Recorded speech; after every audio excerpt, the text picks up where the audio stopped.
हरि ओम नमो भगवते वासुदेवाय। श्री ओम नमो भगवते वासुदेवाय।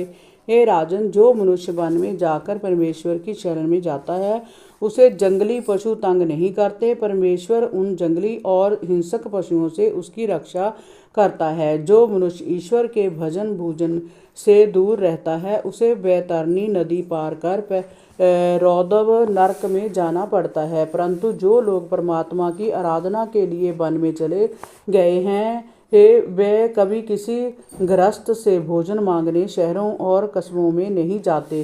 धनियों से उनका कोई सरोकार नहीं होता, वे उनके लिए कर भी क्या सकते हैं। हरि भक्तों के तो सारे कार्य परमात्मा ही पूरे करते हैं। मनुष्य को सदैव इस बात का ध्यान रखना चाहिए कि जिस परमात्मा ने हमें जन्म दिया है वही हमारी सुरक्षा और पालन पोषण का भी ध्यान रखता है। माँ के पेट में आने के बाद से ही परमात्मा जीव के पालन पोषण और विकास का ध्यान रखने लगते हैं। उसके जन्म से पहले ही माता के संतानों में दूध उतर आता है। ऐसा चमत्कार देखने के उपरांत भी जो व्यक्ति अपने खाने पीने के जुगाड़ में लगा रहता है और परमात्मा को भूले रहता है उससे बड़ा मूर्ख और कौन होगा। हे राजन, नारायण जी तो सभी को जीविका देने वाले हैं। वे भला अपने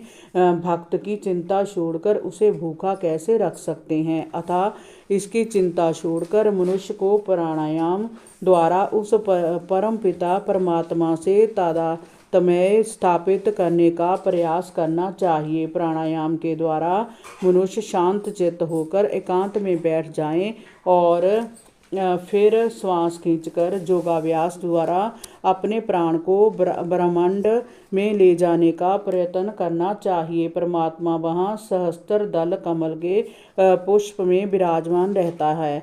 उस फूल का मुख नीचे की ओर रहता है और ध्यान साधना से उस पुष्प को सीधा करने का प्रयास करना चाहिए। ऐसी साधना से साधक का मन निर्मल हो जाता है और तब वह अपने मन की आँखों से परमात्मा का दर्शन करता है। उसके दर्शनों से उसे जो सुख प्राप्त होता है वही परमात्मा का सच्चिदानंद स्वरूप है। यह ऐसा सुख है जिसकी कल्पना नहीं की जा सकती। इसे वही जान पाता है जो इसका अनुभव करता है। इस अनुभव के उपरांत ही मनुष्य जोगीश्वर हो जाता है। तब उसे जश तप आदि कुछ करने की जरूरत नहीं रहती। वह समदर्शी हो जाता है। सभी जीवों के प्रति उसके मन में ना तो शत्रुता रहती है और ना मित्रता। अतः हे राजन, पहले तुम शांत चित्त होकर उस विराट स्वरूप परमात्मा का ध्यान करो